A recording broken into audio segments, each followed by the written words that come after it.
So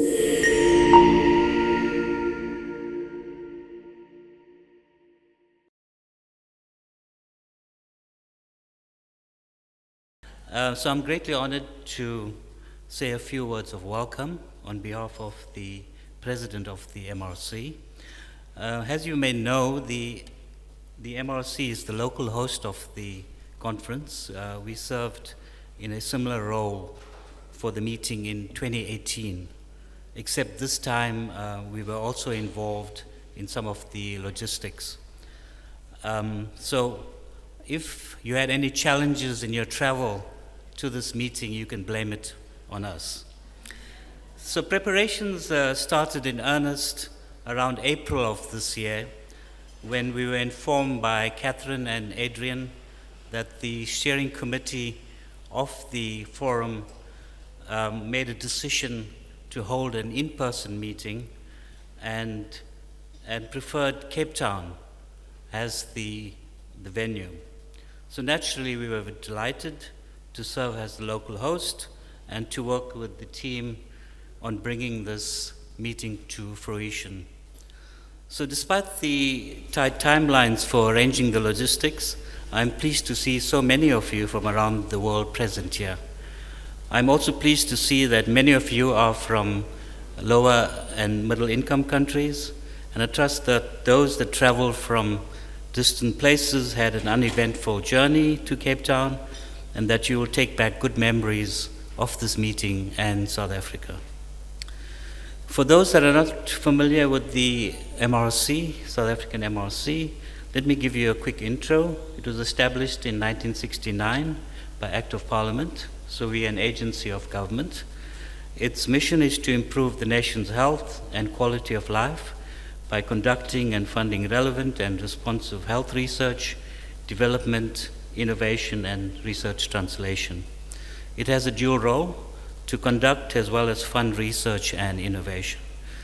So our current funding is about 1.27 billion rands, that's the local currency, which comes from the Department of Health, and this translates to about 75 million euros per year. We also get funding from external sources such as the NIH, CDC, etc. Our staff complement is over 600, and we produce over 1,000 publications in ISI journals per year.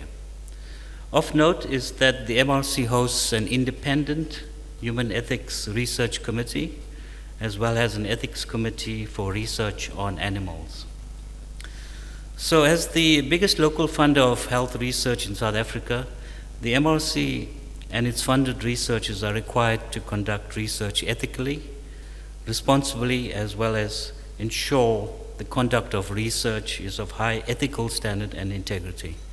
Respect for persons, fairness, competence, integrity, sensitivity, confidentiality, and communication are values on which scientific research in the MRC is grounded.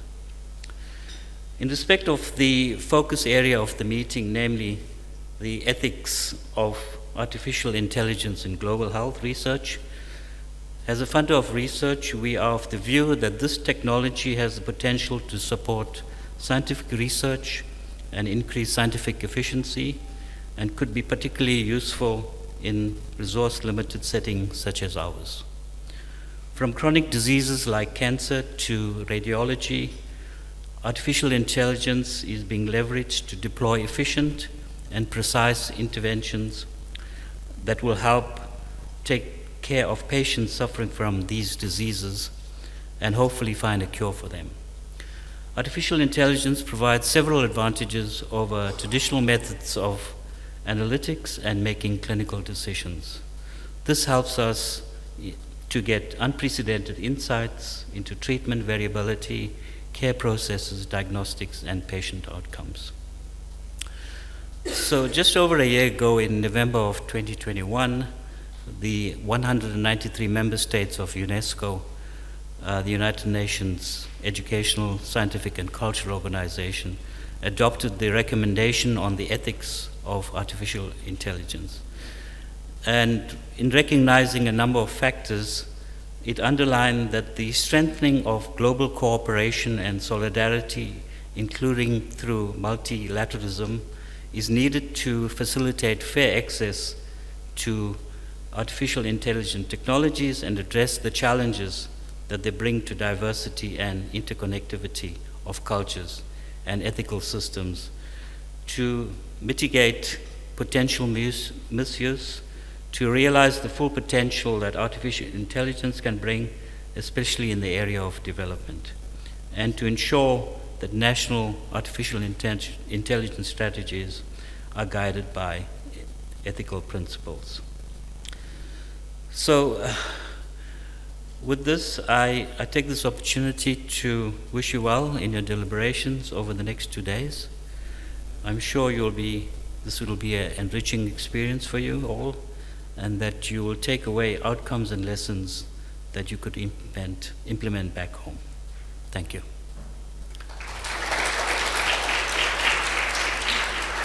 I also have the pleasure of introducing Jantina de Vries from the University of Cape Town.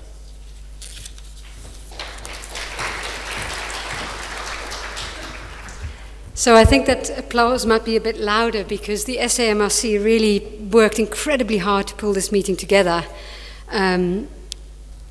beyond just the logistics. So thanks, Niresh, for all the work that you guys have done in making sure that we could actually meet in person.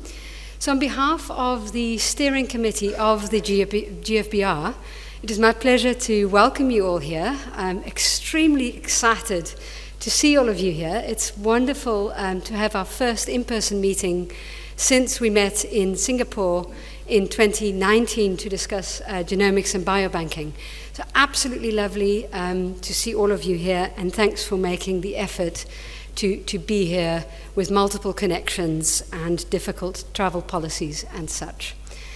Now, the GFBR, you will hopefully understand why I'm so excited to be here by the time that you leave, because the GFBR is a really special event, and it's one of the favorite events on my academic calendar. And what makes it so special is that we are coming together not to listen and sit and listen to other people speak, but to learn together and to think together about the standards that we would want to see or the ethical issues that we would want to think about in relation to particular areas of science and technology development in the context of global health. Now, the meeting runs annually and it brings together researchers, ethicists, policymakers, and others to promote collaboration around research ethics. And the focus of the GFBR is very much around mentorship, collaboration, and I would say kindness, right? So we come together to work together to understand a topic better. It's limited in size, it's never bigger than this. And the format of the meeting is that we listen to some carefully prepared presentations where the persons presenting, many of you will be presenting, have been mentored to think carefully about how they're going to align their work to the kind of discussions we'd like to have. But then everybody's been allocated to different groups, and the numbers on your badge, where we then break away, and you'll see that there's a lot of time that we'll spend discussing predefined questions around AI in that group, and that group stays the same over a couple of days. And so there's kind of a synchronicity or kind of an evolution in our thinking about the topics that we're discussing. And as part of that process, we're very much building community as well. So you'll hopefully leave feeling like you've found at least some people you want to stay in touch with and keep on working with. Now, to foster collaboration, right, and to foster that sense of community and working together, GFBR, in addition to this meeting, also has fellowships where you can apply. If you've attended the GFBR and you're based in an LMIC, you can apply for a fellowship. Details about the process are on page 118 of your booklet. But the encouragement and the invitation to you is to start thinking about and start identifying people that you might want to work with, or perhaps people you might want to visit as and when you leave. So the fellowships are one vehicle that we use to bring people together and to carry the work forward beyond the GFBR.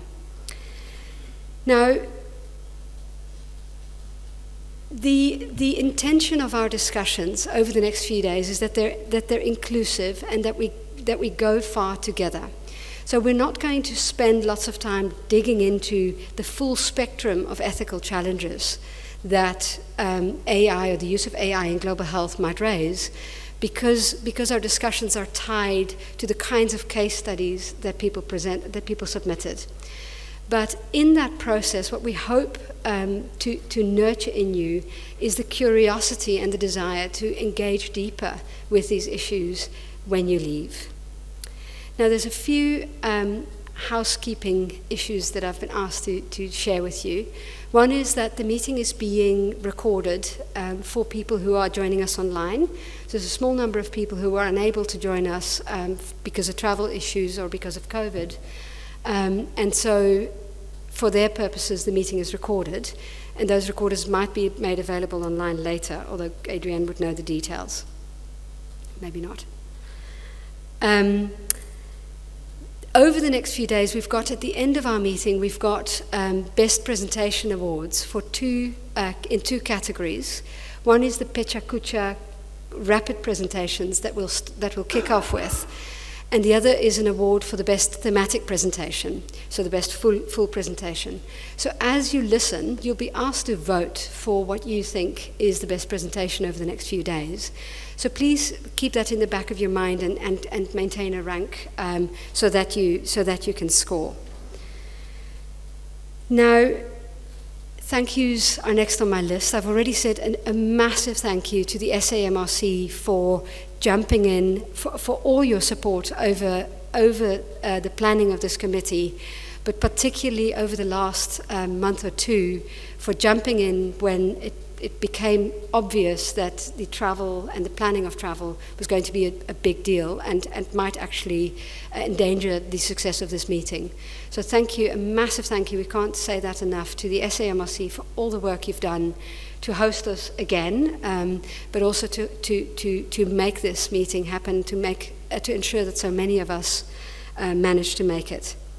Now, on behalf of the steering committee, also a massive thank you to the planning committee of this particular event, because pulling this event together is not an easy feat, and it's a more intensive meeting than any other meeting that many of us have been involved with in terms of planning. It starts with starting to think about the exact background paper and what should be in there, to thinking through to making selections about who should be part of the meeting, to the very active mentoring of the people who are invited to present. So thank you to all on the steering committee who have put in the time to ensure the success of this meeting. And then finally, thank you to the GFBR funders for their continued support to host this meeting and to fund it.